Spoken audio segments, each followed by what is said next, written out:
Hey everyone, I'm back, and today we're going to be talking about The Pit and the Pendulum. And this movie came out in 1961, and I've never seen this movie as a whole. I've seen parts of it before, but never the full thing.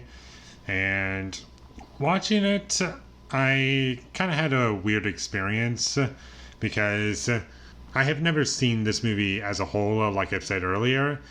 And as the movie was going along, for at least like the first hour of the movie, I was like, oh, this feels new to me. But once we got into like the last act of the movie, that's where I realized I've seen this third act before already. And I kind of already know what's going to happen. But that's not to say I didn't enjoy the third act. I'm just saying that I did want to point that out as a side note to that I have seen the third act of this movie before. So moving on, I did want to say that I liked that this movie mostly just takes place in the castle, and it's a very reserved movie, and there's not too many crazy things going on for the most part, and it's mostly just building to like that third act. And there were some things that I did enjoy, and I did like where the plot went, and I liked some ideas for it. But where this movie kind of fails for me is that the first hour of this movie I find to be really dull, because although I did say I liked the story and where it went, where I take issue with it is how it was presented and the pacing as well. Like, it was all over the place. Like, sometimes I was fine with the slow pacing, and I was like, okay, I'm okay with how slow this is because I feel as though it's building to something. But that is only for parts of the movie. Most of the movie, I'm just thinking to myself, get on with it. And barely anything happened for the first hour of the movie. And I didn't really find the characters to be very interesting.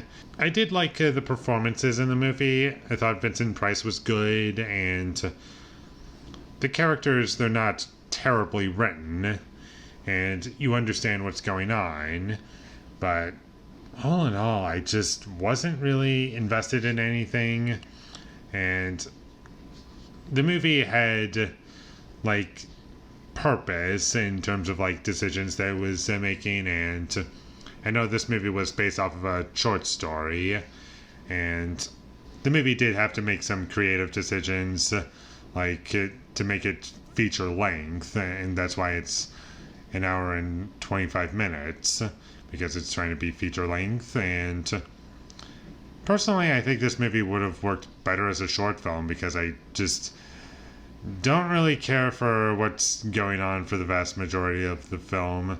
And although that is just personal preference, and I understand that, and there's nothing wrong with enjoying the first hour of the movie, it's just that because I don't care about what's going on, it really does drag down the entire experience for me.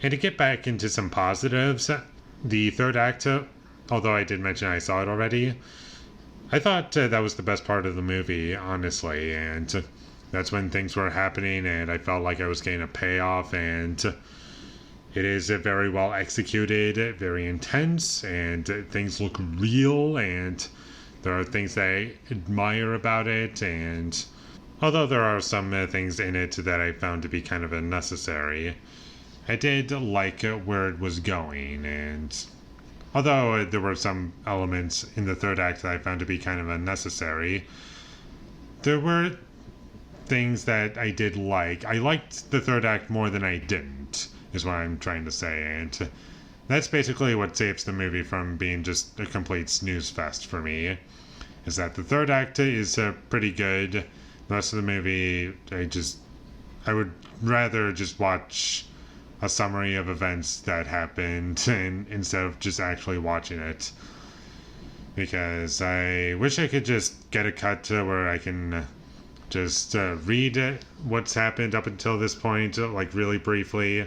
That'll take me like a couple minutes, and I'll just jump right into the third act, and that's the whole movie for me. And that's about all I have to say about The Pit and the Pendulum. It was fine. There were things to appreciate about it, and I did like the third act, but whenever it wasn't the third act, I was kind of bored. And I probably won't be seeing this movie again, sadly. And I'm looking forward to more movies with Vincent Price in it, because apparently he's been in a lot of movies that are like classics, but this one I just didn't personally connect to, sadly. So, with all that being said, I'm going to give The Pit and the Pendulum a 5 out of 10. Thank you for watching my videos as always. If you enjoyed this review, be sure to leave a like and comment down below what you thought of The Pit and the Pendulum, and my social media links, they will all be in the description, so follow me there. And last but not least, subscribe to be a part of Foley Nation, and I'll see when I get my next review up, and that is going to be for The Wizard of Oz. So look forward to that, but until I get that up, thank you for watching and have a great day.